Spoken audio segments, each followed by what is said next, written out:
Hello साथियों, मैं रोहित स्वामी और आपका स्वागत है हमारे इस यूट्यूब चैनल में। जैसे कि आपने थंबनेल में देखा होगा कि हमने कुछ स्टूडेंट्स का डाटा इकट्ठा किया और उस डाटा के अकॉर्डिंग हम अब कट ऑफ बताने वाले हैं। अब यदि आपको ये लग रहा है कि हमने डाटा इकट्ठा नहीं किया, हो सकता है मैं अपनी तरफ से कह रहा हूँ कि मैंने डाटा इकट्ठा किया है, तो हमारा एक टेलीग्राम चैनल है रीट मैथ साइंस 80+ वाले, आप उसमें ज्वाइन हो सकते हैं। उसका मैं टेलीग्राम का लिंक भी सेंड कर दूंगा, वहाँ से ज्वाइन हो सकते हैं। वहाँ पे सभी ने अपने डाटा बताए हैं, वो भी देख सकते हैं। प्लस में एक पूरी लिस्ट बना दी गई है 1200 स्टूडेंट की, वो भी देख सकते हैं। तो जैसे कि आपको स्क्रीन पे दिख भी रही होगी, ये अपनी लिस्ट है। अब वो सारी कट ऑफ बताने से पहले मैं आपको एक बात बता दूं, आपको वीडियो पूरी देखनी है, तभी आपको एनालिसिस समझ में आएगा कि मैंने किस बेस पे ये कट ऑफ बताई है। तो सबसे पहले ये देखो कि अपनी सीट देखो, पहले अपनी सीट कितनी है। तो देखो जो जनरल की जो सीट है, देखो मैंने कुछ लिख रखा है। सबसे पहले जो लिखा है ये सामान्य सीट है जनरल की, इसमें महिला और पुरुष दोनों हो सकते हैं। उसके बाद जो सीट है, देखो 3 जो कॉलम है, ये 3 कॉलम ये महिला के हैं। ये ओनली महिला जो सामान्य महिला होगी, ये फिर ये विडो हो गई, ये डिवोर्स हो गई, और जो लास्ट में है ये है एक्स सर्विसमैन। तो इसी तरीके से सभी कैटेगरी का मैंने ये लिख दिया है। जैसे ओबीसी का जो नॉर्मल है वो 828 है, इसमें महिला पुरुष दोनों होंगे। और उसके बाद जो ये है 3, ये महिला के लिए है। इसमें सामान्य महिला, इसमें विडो, इसमें डिवोर्स और इसमें एक्स सर्विसमैन। अब बात क्या है कि अपना जो कट ऑफ है, कट ऑफ का निर्धारण क्या करेगा, कौन सी संख्या करेगी? कट ऑफ का निर्धारण करेगी दोनों संख्या, ये सामान्य जिसमें महिला पुरुष दोनों है और केवल महिला वाली। देखो जो विडो है उसकी अलग से कट ऑफ निकलेगी, उसकी अलग से यानी कि बहुत कम जाएगी, तो ये अपने कट ऑफ पे कोई प्रभाव नहीं डालेगी। उसके बाद डिवोर्स वाले भी अपनी कट ऑफ पे कोई प्रभाव नहीं पड़ेगा उससे, उस एक्स सर्विसमैन से भी। तो जो कट ऑफ जो डिसाइड करेंगे वो 2 करेंगी। तो इस तरीके से हम ये कह सकते हैं कि तो जनरल में यदि हम इन दोनों को मिला दें तो होते हैं 1920। तो आप अपनी 1920 सीट मान के चलना। यदि आप विडो है, डिवोर्स है, एक्स सर्विसमैन है, तो उस हिसाब से आप अपनी ये सीट मान सकते हैं कि 154, 26, 252। अदरवाइज आप एक सामान्य हैं तो आप ये मान के चले जनरल की 1920 सीट है। उसी तरीके से ओबीसी में इन दोनों को मैं जोड़ूंगा तो आएगा 1076। ईडब्ल्यूएस में इन दोनों को मैं जोड़ दूंगा तो अपने पास आएगा 525। और एससी में इन दोनों को जोड़ूंगा तो अपने पास आएगा 819। और एसटी में इन दोनों को जोड़ा तो आया 622। इससे आपको यह पता लग गया कि अब अपनी सीट कितनी है। देखो कट ऑफ के लिए जरूरी ये होता है कि आपके पेपर का लेवल कैसा था, स्टूडेंट के कितने नंबर आ रहे हैं। वो हमने लिस्ट बनाई, 1200 स्टूडेंट्स का डाटा लिया, उससे हमने पता लगा लिया। सेकेंड नंबर पे क्या होता है, अपनी सीट कितनी है, सीट का हमने यहाँ पे बता दिया है। अब हम बात करते हैं कट ऑफ की। अब सुनना, जो अपनी लिस्ट है मैं आपके सामने अभी शेयर भी कर दूंगा, आपको स्क्रीन पे दिख भी रही होगी। जो अपनी लिस्ट है उसमें क्या होगा, देखो जो अपनी जनरल की यहाँ पे 1920 है, मैंने ये माना, जो अपना बेस है मैंने ये माना कि जो अपने राजस्थान है, राजस्थान के मोस्टली 20% स्टूडेंट उसने उस टेलीग्राम में अपना डाटा शेयर किया। और शायद आप ग्रुप में नहीं भी जुड़े हो तो आप एक बार जुड़ना, आपको भी ये महसूस हो जाएगा कि राजस्थान के जितने भी 90+ वाले स्टूडेंट थे वो शायद उस ग्रुप में जुड़ चुके हैं। फिर भी हम ये मान के चल रहे हैं कि नहीं 20% नहीं अपना डाटा शेयर किया है वहाँ पे। तो 20% का मतलब ये हुआ कि देखो जिसकी अपने ग्रुप में पहली रैंक आ रही है, ठीक है, तो उसकी वास्तव में कौन सी रैंक होगी, 5वीं होगी। अपने ग्रुप में उस लिस्ट में जिसकी 100 रैंक आ रही है, उसकी रियल में देखेंगे तो उसकी 500 रैंक होगी। ये थोड़ा सा बेसिक गणित आपको समझना है। ये मैं इसलिए बता रहा हूं, जब हम डाटा को 20% मान रहे हैं, देखो कुछ ना कुछ आधार तो अपने को मानना पड़ेगा ही। अब बिना आधार माने हम कट ऑफ नहीं बता सकते हैं। तो और जिसकी मान लो 200 रैंक आ रही है, उसका ये मान के चलना कि 1000 रैंक आएगी वास्तव में। अब बात क्या है, अब बात यह है कि देखो जनरल की अपने पास 1920 सीट है। जनरल की अपने पास कितनी सीट है, 1920 है।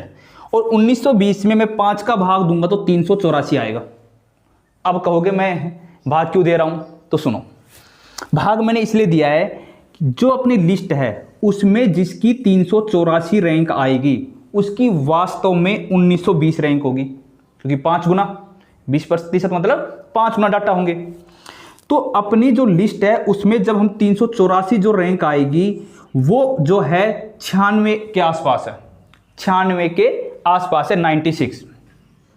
लेकिन कुछ फेक डाटा होने के कारण, क्योंकि कुछ लोग ऐसे होते हैं कि सोचते हैं कि भाई हमारा लिस्ट में ऊपर नाम आ जाए, हमारा पहली रैंक, दूसरी रैंक या 10वीं रैंक जो भी हो, उसका कुछ अपना बढ़ा चढ़ा के बोल सकते हैं 100+ वाले।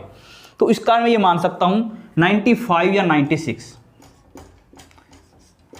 देखो जनरल कट ऑफ कैसे डिसाइड होती है, जो सबसे पहले, जैसे कि अपनी जो भी अपने जितने भी स्टूडेंट ने एग्जाम दिया है उसमें सबसे पहले जो टॉपर जो 1920 स्टूडेंट होंगे उनको उठाया जाएगा, और जो 1920 जो सबसे नीचे वाला होगा ना, उसके जो मार्क्स आ रहे होंगे वो जनरल की कट ऑफ निर्धारित करेगा। तो वही काम हमने यहाँ पे किया है कि जो अपने 1920 का हमने 384 माना, क्योंकि जो यहाँ पे जिसकी 384 रैंक आएगी उसकी 1920 रैंक आएगी, तो उस हिसाब से अपना जनरल की होगी 95 या 96। तो मेरे हिसाब से 95 ही जाएगी, 96 बहुत ज़्यादा होती है, क्योंकि पेपर का लेवल बहुत अच्छा लेवल था और नेगेटिव मार्किंग थी। तो आप ये मान लो कि जनरल की कट ऑफ क्या रहेगी, 95। अब सुनना, अब है चौंकाने वाली बात, आप बिलीव नहीं करोगे, लेकिन मैं डाटा के अकॉर्डिंग बात करूंगा और वास्तव में देख लेना ऐसे ही मिलने वाला है। वो क्या, कैटेगरी गैप। कई होगी मैंने कट ऑफ के बारे में देखा तो वो क्या बोल रहे हैं, 95 के बाद 93 बता रहे हैं ओबीसी की, कोई 94 ही बता रहे हैं। तो भाई आप ये एक बात बताओ, किस बेस पे आप कह सकते हो कि कैटेगरी डिफरेंस एक ही रहेगा? किस बेस पे कह सकते हो कैटेगरी डिफरेंस केवल 2 क्वेश्चन का रहेगा? अब मैं बताता हूं कि ओबीसी की कट ऑफ कैसे निकलेगी, ईडब्ल्यूएस की कैसे। आप ये देखना मैंने गलत बताया सही बताया, आप खुद कहोगे बिल्कुल सही है। जो कट ऑफ कैसे निकलेगी, सबसे पहले जो 1920, देखो जनरल की सीट है 1920। अब 1920 स्टूडेंट को तो निकाल लिया जाएगा, इसमें चाहे कौन सी भी कैटेगरी हो, 1920 में चाहे कौन सी भी कैटेगरी है उसको निकाल लिया जाएगा। अब 1920 के नीचे अब जितने भी बचे ओबीसी के, अब ओबीसी के स्टूडेंट को देखा जाएगा, नीचे ओबीसी के स्टूडेंट को देखा जाएगा। अब ओबीसी के कितने हैं, 1076। अब ये 1076 स्टूडेंट कितने नंबर में कवर करते हैं? अब इन 1076 जैसे काउंट करते आएंगे भाई, अब 1 हो गया, 2 हो गया, 500 हो गया, 1000 आ गए। अब ओबीसी का 1076वां स्टूडेंट मिल गया। देखो जनरल में जो काउंट होगी वो तो अलग है, यानी कि जिसके 95 से ज़्यादा नंबर आ गए उसको काउंट नहीं करना है, जिसके 95 से कम नंबर है ओबीसी वाले वो देखे जाएंगे। अब उसके बाद जिसकी 1076वीं रैंक होगी ओनली ओबीसी कैटेगरी में, 95 को हटा के ध्यान रखना, ना कि ऊपर वाले, 95 से ऊपर वाले को हटा के जो बच गए उनमें जिसकी 1076वीं रैंक होगी वो ओबीसी की कट ऑफ डिसाइड करेगा। अब बात करते हैं अपने डाटा पे, तो हमने कहा कि अपने पास जो डाटा है 20% है, उस हिसाब से हम ये कहेंगे कि 1076 में हमने 5 का भाग दिया 215। तो अब हमें 215 देखनी है कि इसको हटा के 95 से ऊपर वाले को हटा के, जो ये अपनी 384 जो रैंक बताई मैंने, 384 रैंक को हटा के 384 के नीचे जिसकी 200 ओबीसी में जिसकी 215वीं रैंक आ रही है उसके कितने मार्क्स आ रहे हैं। देखो यदि आपको जहां भी लगे ना कि मैं ये डाटा गलत बता रहा हूं तो आप उस लिस्ट को देख सकते हो, 1200 स्टूडेंट की लिस्ट बनाइए, वहां पे सभी डाटा मिल जाएंगे। जब मैंने उस लिस्ट को काउंट किया 384 रैंक के बाद कि मैंने 215 मुझे ओबीसी के स्टूडेंट को काउंट करना है, तो उस तरीके से मैं काउंट करता आया तो 773वीं जो रैंक आई, 713 जो रैंक आई उस पे ओबीसी के 215 स्टूडेंट मैंने काउंट कर लिए थे। क्या समझे? जब 713 रैंक आई वहां पे ओबीसी के 215 स्टूडेंट मैंने काउंट कर लिए थे और उस ओबीसी के स्टूडेंट के मार्क्स थे 91। तो अब मैं ये कह सकता हूं कि जो ओबीसी की जो कट ऑफ रहेगी वो रहेगी 91। बिल्कुल 4 क्वेश्चन का डिफरेंस मिलने वाला है। अब विश्वास करो या ना करो वो आपकी मर्जी है, ये मैं बिल्कुल डाटा के साथ फैक्ट के साथ मैं बात कर रहा हूं। अब कहोगे तो सर ईडब्ल्यूएस की क्या रहेगी? अब देखो अब ईडब्ल्यूएस में क्या होगा, अच्छे से सुनना। अब हमने बात की कि जनरल की 1920 सीट है। अब 1920 सीट के बाद 1920 जो टॉपर स्टूडेंट है उसको हटाने के बाद जितने भी स्टूडेंट बच गए उनमें ईडब्ल्यूएस के 525 स्टूडेंट काउंट किए जाएंगे। अब ओबीसी वाले हट गया, ओबीसी वाली बात नहीं है। अब हमें वही जनरल के नीचे से काउंट होगी, यानी कि 95 से नीचे से जो भी होंगे, या 1920 जो स्टूडेंट है उनके नीचे जो भी स्टूडेंट होंगे 105 काउंट किए जाएंगे कि भाई अब 1 आ गया, 2 आ गया, 3 आ गया, 4 आ गया, 100, अब 105 वाले के जो भी नंबर होंगे, जो भी क्वेश्चन होंगे, वो ईडब्ल्यूएस की कट ऑफ डिसाइड करेगा। तो मैं बता दूं आपको, ईडब्ल्यूएस वाले कैंडिडेट के नंबर इतने नहीं हैं, कुछ तो जनरल में काउंट हो गए, या ये कह सकते हैं कि संख्या बहुत कम है। जिसके भी 85 से कम नंबर आ रहे थे उसने ग्रुप में नंबर शेयर अपने नहीं किए। मैं जब इस तरीके से पहुंचा, इस तरीके से जिस तरीके से मैंने ओबीसी वाली बात की, उसी तरीके से मैं ईडब्ल्यूएस वाले नतीजे पे पहुंचा, तो ये है कि ईडब्ल्यूएस की जो कट ऑफ निकली वो जाके 86-87 के आसपास निकली। आप कहोगे इतना डिफरेंस नहीं रह सकता, मैं तो ऐसे ही फेंक रहा हूं। तो आप डाटा उसमें जाइए, लिस्ट में जाइए, आप उस लिस्ट में जाके ऊपर ईडब्ल्यूएस लिख दीजिए, सारे ईडब्ल्यूएस की लिस्ट अपने आप आ जाएंगे। जैसे सर्च करते किसी चीज को तो ईडब्ल्यूएस लिखोगे तो ईडब्ल्यूएस की आ जाएगी सारी लिस्ट, तो वहां से आपको पता लग जाएगा ईडब्ल्यूएस के कितने स्टूडेंट हैं। बिल्कुल सारी फैक्ट के साथ बात है, सारी डाटा के साथ बात है, सारा डाटा आपको ग्रुप में मिल जाएगा। ग्रुप का लिंक भी मैं नीचे सेंड कर दूंगा। अब बात करते हैं एमबीसी, एससी और एसटी की। उसी तरीके से देखो, एमबीसी की बात करूं मैं, एमबीसी की लगभग 83 के आसपास रहेगी, 83 के आसपास रहेगी। एससी की यदि मैं बात करूं तो एससी की भी लगभग 79 या 80 के आसपास रहेगी। और यदि मैं एसटी की बात करूं तो लगभग ये मानकर चलो 70 से 72 ये कट ऑफ रह सकती है। सच्ची बता रहा हूं मैं कि विश्वास नहीं करोगे कि अब की बार जो आपको गैप मिलेगा जनरल ओबीसी में, बहुत बड़ा गैप मिलने वाला है।